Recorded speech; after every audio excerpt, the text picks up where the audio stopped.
The stage was Tiananmen Square, but the signal was global.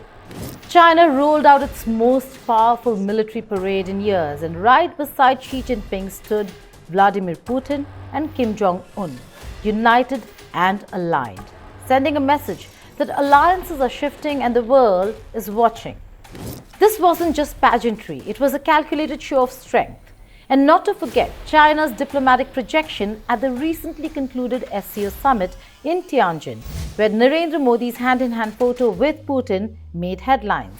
This is China displaying weapons, Russia showing resilience, North Korea showing loyalty, and India showing independence. Together, they projected an image that challenges decades of American dominance. So is this the moment where America loses its grip on world leadership and China takes its place as the new superpower? Hello and welcome. You're watching Statecraft with me, Geeta Mohan.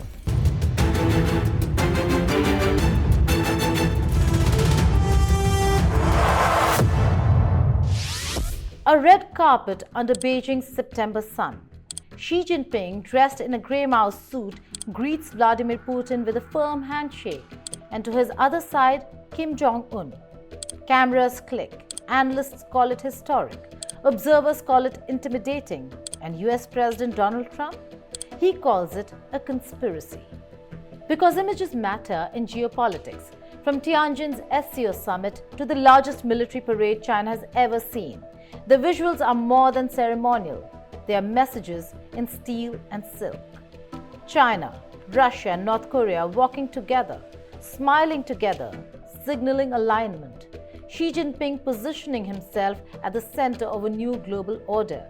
And in another frame, at the SCO, Prime Minister Narendra Modi of India joins Xi Jinping and Vladimir Putin, shaking hands, standing shoulder to shoulder, projecting solidarity amid a world still dominated by American economic and strategic influence. 历史警示我们，人类命运休戚与共，各个国家、各个民族，只有平等相待、和睦相处、守望相助，才能维护共同安全，消弭战争根源，不让历史悲剧重演。 But let's just pause for the scale. More than 20 world leaders attended the SCO summit in Tianjin. Yet, the eyes of the world zeroed in on notably four men: Xi Jinping, Vladimir Putin, Kim Jong-un, and Narendra Modi. Each handshake, each nod, each carefully choreographed moment was a statement. China is asserting itself, making it clear that the era of Washington bossing and bullying around other nations may be over. First, the images. Tiananmen, September 3rd. Thousands of soldiers march past the rostrum. Military hardware rolls by. Missiles, tanks, advanced artillery, and swarms of drones. Xi Jinping, flanked by Putin and Kim, surveys the parade. This isn't just a show of force, it's a show of influence. Analysts have said it loud and clear. China is signaling that it is unstoppable. Xi's words echo through Beijing's streets, and I quote, "Today mankind is faced with a choice of peace or war, dialogue or confrontation, win-win or zero-sum. The Chinese people firmly stand on the right side of history." And perhaps, just as pointedly, a nation that is never intimidated by bullies. China is demonstrating a unique combination of military capability, diplomatic influence, and economic power. The parade showcased cutting-edge missile systems, armored vehicles, drones, and long-range precision weapons, equipment that signals not just defense, but strategic reach. At the same time, China's diplomacy at the SCO summit highlights its expanding sphere of influence. By engaging Russia, India, and other regional powers on its terms, Beijing presents itself as a hub of global decision-making. Unlike the US, whose unilateral actions, tariffs, and sanctions have sparked pushback, China offers an alternative model: cooperation, multipolar alignment, and leadership in global governance. Of course, democracy is not mandatory here. Xi Jinping's speeches at the parade and summit reinforce this narrative. He frames China as unstoppable and on the right side of history, implicitly contrasting Chinese stability and vision with US unpredictability under Trump-era policies. China's ability to project power without overt confrontation is key. Military parades impress and deter. Summits like SCO showcase diplomacy and economic influence. Combined, they communicate that China can lead the world, set norms, and define security priorities, roles historically reserved for the United States of America. And the timing is significant. The US under Trump has imposed tariffs, questioned alliances, and pursued an America First policy. China, by contrast, is presenting continuity, vision, and reassurance, both to allies and to the broader global South. The comparison strengthens China's claim as the emerging superpower. He's now created a world in which we, the United States, have pushed the Russians into the arms of the Chinese, and we're now pushing the Indians into the arms of the Chinese. This is not in America's strategic interest. America should have good relations with Russia, in fact, very good relations with Russia, and America should have very good relations with India. The fact that we don't, and the fact that Trump has greatly contributed to this situation, just shows you that he really doesn't know what he's doing. Trump's tariffs have been merciless, hitting nations indiscriminately, from Europe to Asia, from friends to rivals. India, refusing to halt Russian oil purchases, found itself under tremendous economic pressure. Yet, at the SCO, Narendra Modi put up a brave front, standing firm with Putin and Xi Jinping, which obviously had the expected harsh reaction from Trump's trade advisor, Peter Navarro. Navarro called the entire meeting shameful, but isn't it rather convenient that Trump meets Putin and intends to meet Xi, and all that is okay? He called India nothing but a laundromat for the Kremlin and criticized its Brahmins of profiteering at the expense of the people, although there was a difference between what he said about Brahmins and what it really means here in India. But his outrage reflects a larger Western unease. India, participating in an emerging alternative order, challenges the notion that US influence is uncontested. Look, Modi's a great leader. I don't understand why he's getting to bed with Putin and Xi Jinping when he's the biggest democracy in the world. So I would just simply say to the Indian people, please understand what's going on here. You got Brahmins profiteering at the expense of the Indian people. We need that to stop. Plain doublespeak by America, since India has been singled out for buying Russian crude oil while China and Turkey import larger quantities than New Delhi. I wouldn't say it's a war, but it is a specific tool this president is using in the end of the day to finance his own budget. We are not in favor of putting tariffs between countries and between markets, but to make it easier to have trade between countries.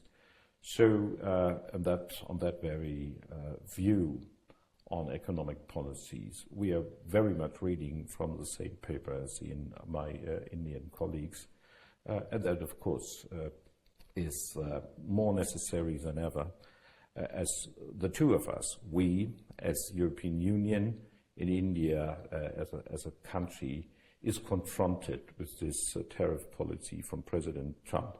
I don't think that this will end with the situation we are now in. We have to expect that these tools will be used by the American administration further on. So we have to prepare us for the future. And the more we do that commonly together, the better prepared we are. And then contrast that with Pakistan, officially in bed with China and US, enjoying Chinese military support and trade leverage and investments in Gwadar and Balochistan. Yet, it escapes Western censure. Trump himself elevated Pakistan from a neglected ally to a phenomenal partner, exploiting tensions with India to his advantage. The selective outrage against India, while Pakistan faces little immediate consequence, underscores a key point. Global perception is as political as reality. Well, there is no mechanism at the moment. And the mechanism that was put in place, Sindor, was based on the evidence that was provided to India by India itself.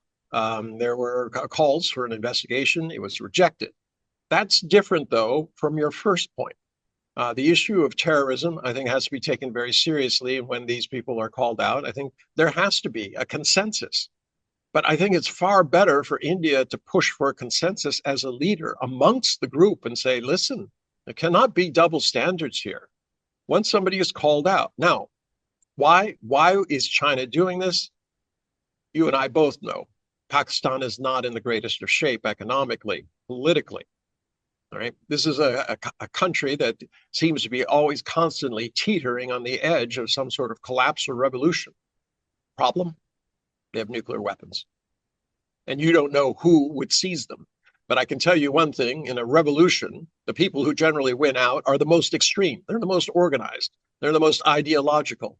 And they're the ones who want those weapons and are prepared to use them because they don't have any, they feel they're absolutely 100% right. So there is always a concern, despite the quote friendship, that you do not want this country descending into chaos. And that goes for India too. Can you imagine? You don't know who you're dealing with over there. At least right now it's the military. You have a kind of a measure on them.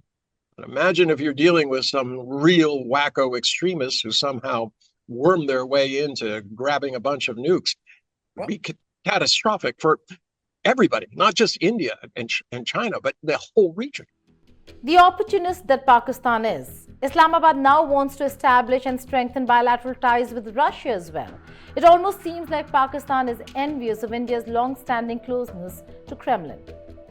Your Excellency, I'd like to also thank you for supporting Pakistan and trying to have a balancing act, I think, in the region. I know, and I must say, that we respect your relation with India. That's perfectly fine.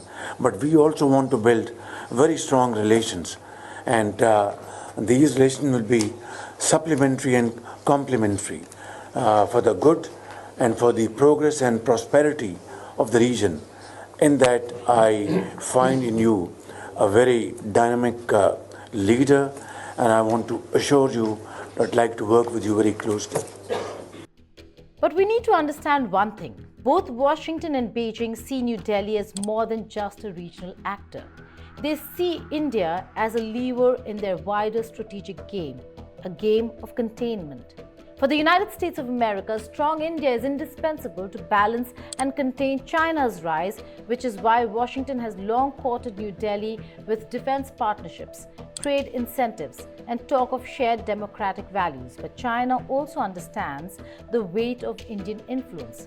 For Beijing, India is the only power in South Asia that is capable of restraining Pakistan, containing its excesses, and preventing instability.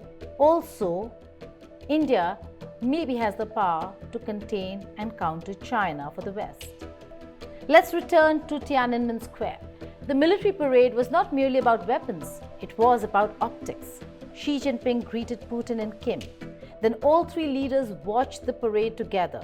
This was the first time the trio had been seen in public, and analysts say the timing could not have been more strategic. President Trump going to realize that he's made a huge blunder here. As you pointed out, I think quite correctly, there's no evidence that India is going to back off. And given that India is not going to back off, and it's not in our interest to see Modi, Xi, and Putin all smiling and shaking hands together, one would surmise that Trump is going to reverse direction, and he's going to try to improve relations with India. There have been all sorts of reports here in the United States that President Trump has been trying to call Prime Minister Modi, but he can't get through to Prime Minister Modi. That indicates to me that maybe Trump wants to bury the hatchet, as we say, and restore good relations. I can't say that for certain, but maybe he's trying to do that. I would be surprised if he doesn't try to do that at some point in the near future, because again, it's in our strategic interest. But if he does that, the question then becomes, how will India react? And my sense is that the Indians will not go to great lengths to restore close relations with the United States.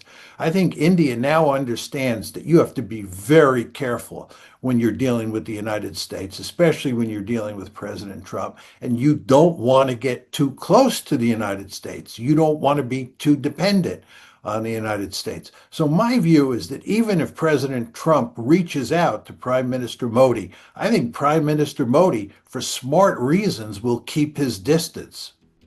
For Beijing, the symbolism is clear. The message to the West: alliances are not theoretical. China stands by its partners, whether Moscow, New Delhi, or Pyongyang, despite sanctions or international criticism. And let's dig deeper. What does it mean for India? Publicly aligning with China and Russia at the SCO may provoke Washington, but strategically it allows India to hedge. Modi's presence sends signals of unity and global responsibility while preserving India's autonomy in decision-making. Yet Western media narrative often omits nuance. India is chastised for diplomacy that any rising power might practice, diversifying alliances, securing trade, safeguarding energy interests, while Pakistan's alignment with Beijing and Moscow rarely triggers similar censure. The disparity exposes a selective lens through which global power shifts are judged. Donald Trump is not based on trust, not based on consistency, not based on single standards, but on double standards. Nothing will stick anyway. I'm alarmed as an American citizen. I live in this country. By the way, this is not just trade policy. This is budget policy. This is every policy in the United States right now. Very unstable, attacking the universities, I can add, and many other things. So this is a very bad period of poor governance in the United States. Meanwhile, China is clear-eyed about its ambition. The military parade was extensive, from PLA soldiers in precision formation to advanced missiles, drones and tanks. This is a country signaling capability and reach, but also intent. Xi's words from Beijing captured the tone: eliminate the root cause of war, prevent historical tragedies, and stand on the right side of history. He positioned China as a global arbiter, emphasizing peace, stability, and prosperity, but on terms set by Beijing. This positioning is strategic. It frames China as a leader, not just as a competitor. 中华民族是不畏强暴、自立自强的伟大民族。当年，面对正义与邪恶、光明与黑暗、进步与反动的生死较量，中国人民同仇敌忾，奋起反抗，为国家生存而战，为民族复兴而战，为人类正义而战。今天，人类又面临 So what does all this mean for the emerging world order? Beijing has become the stage for signaling power, diplomacy, and intent. China shows it can host, lead, and direct attention. Russia demonstrates continued global relevance despite sanctions. India asserts autonomy and strategic balance. And the US? For now, it faces images it cannot ignore. The SCO summit itself reflected these shifts. China promotes its vision of the global south, emphasizing cooperation and security outside Western-dominated frameworks. By including India alongside Russia, Xi signals inclusivity but also leadership. Trump's tariffs and public criticisms now appear reactionary in the face of such coordination. And the optics of Tiananmen Square military parade? Unforgettable. The three leaders walking together, tanks rumbling, missiles parading, drones buzzing overhead. It is theater, yes, but strategic theater with consequences far beyond the square. Ultimately, Beijing reminds the world that the map of power is shifting. China's rise is no longer theoretical. India's autonomy is a statement. Russia maintains relevance despite sanctions, and selective outrage exposes the limitations of unilateral expectations. In the end, images from Beijing are worth 1,000 words, and perhaps even more. They speak of a rising China, a recalibrated global order, and nations asserting independence amid a world once thought to revolve solely around Washington. So where does the world stand now? In Beijing, we saw more than parades and handshakes. We saw power, ambition, and the choreography of a new world order. China has shown it can combine military might, economic influence, and strategic alliances to project authority on the global stage. India has signaled it will chart its own course, balancing ties without bowing to coercion. Russia endures as a key player, and the United States of America faces limits to unilateral action and influence. The era of unquestioned US dominance is being challenged. Leadership is no longer measured only in dollars or jets. It is measured in alliances, optics, strategy, and the ability to shape the rules of the game. And in this contest, China has made a statement the world cannot ignore. So as the dust settles over Tiananmen Square, as the cameras stop clicking, one question remains. In a world of shifting powers, new alliances and visual diplomacy, who truly holds the reins of the 21st century? The answer is being written in parades, in summits, in handshakes, and in the quiet, deliberate assertion of power.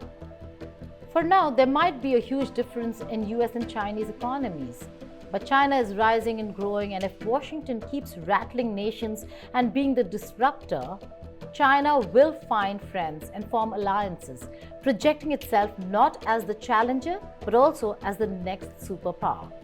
The rules of global power have changed, and they may never return to the way they were. Thank you for watching Statecraft.